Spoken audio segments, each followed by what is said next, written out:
We hear a lot about the separation of church and state, but what if I told you there's a powerful religious force that's been shaping America's actions on the world stage for centuries, often hiding in plain sight? So let's start with a bit of a puzzle. What in the world connects American humanitarian aid in Africa, its rock-solid support for Israel, and the language used during the War on Terror? On the surface, they seem totally unrelated, right? But as we're going to see, there's a single, powerful thread tying them all together. The answer, well, it's in this deeply rooted belief system that's shaped the American identity for centuries. It's an idea that kind of blends faith, patriotism, and a sense of destiny, creating this incredibly powerful and often overlooked influence on foreign policy. And that gets us right to the heart of it. This core belief, held by many, that the United States has a special, divinely inspired mission in the world. It's a conviction that frames America's role not just as a global superpower, but as a moral leader. But where did this incredibly powerful idea even come from? I mean, it didn't just pop up overnight.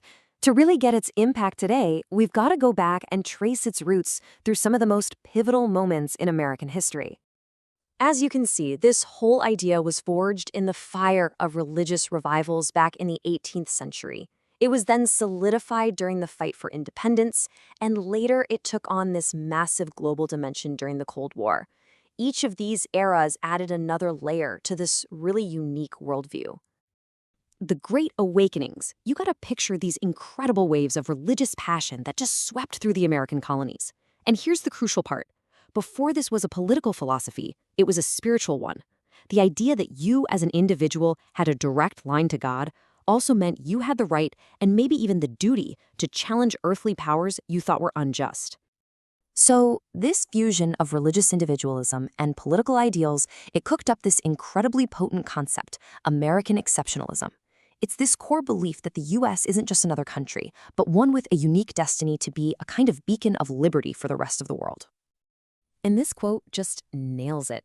From the very beginning, America's identity was completely wrapped up in this sense of moral purpose.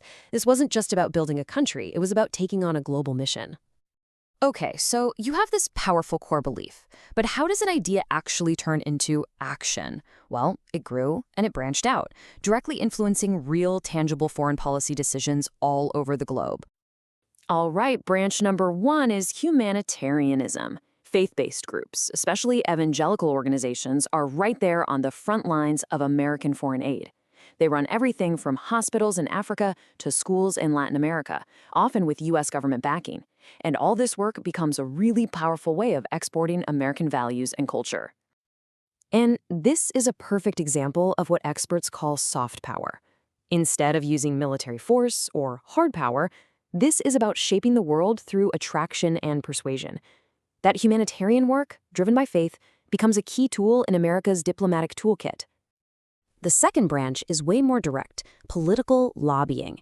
Faith-based groups have become this formidable force in Washington, D.C., actively pushing for very specific foreign policy goals. Their priorities are super clear, they're consistent, and they influence everything from diplomatic alliances to human rights debates. Let's just take one of the most consistent pillars of U.S. foreign policy, support for Israel. For many evangelicals, this isn't just about geopolitics. No way.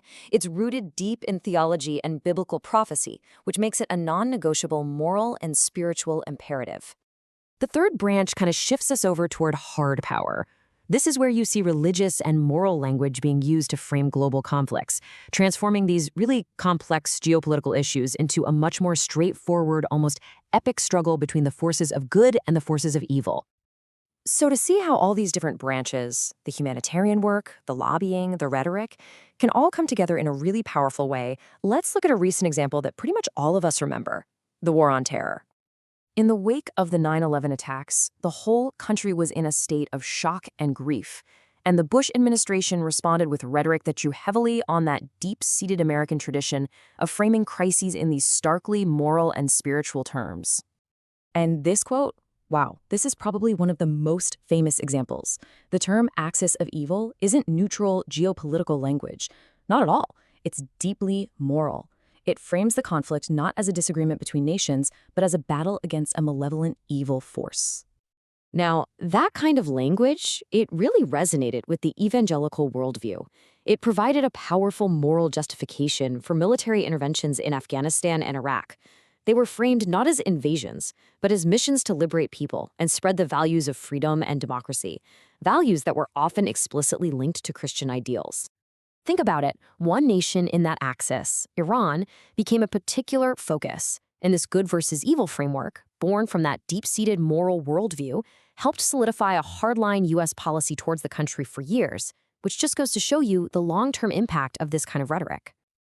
So, after tracing this influence all the way from the 1700s to the 21st century, what's its ultimate legacy? As we're about to see, it is complicated. It's far from simple. It really boils down to this. Injecting such a strong moral and religious dimension into foreign policy has both incredibly powerful benefits and some pretty significant drawbacks. It is a true double-edged sword. And this lays out the two sides of that coin perfectly. On the one hand, this conviction drives amazing humanitarian work and it champions religious freedom. But on the other hand, it can create a ton of international friction, lead to accusations of cultural imperialism, and really blur that constitutional line between church and state. So at the end of the day, the key takeaway is clear.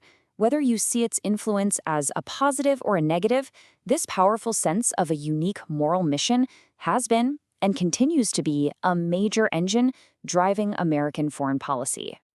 And that leaves us with a final, really crucial question. As the world keeps changing with new challenges and new global powers rising, what role will this uniquely American voice of moral mission play in shaping the future? It's a question that will absolutely help define America's place in the world for decades to come.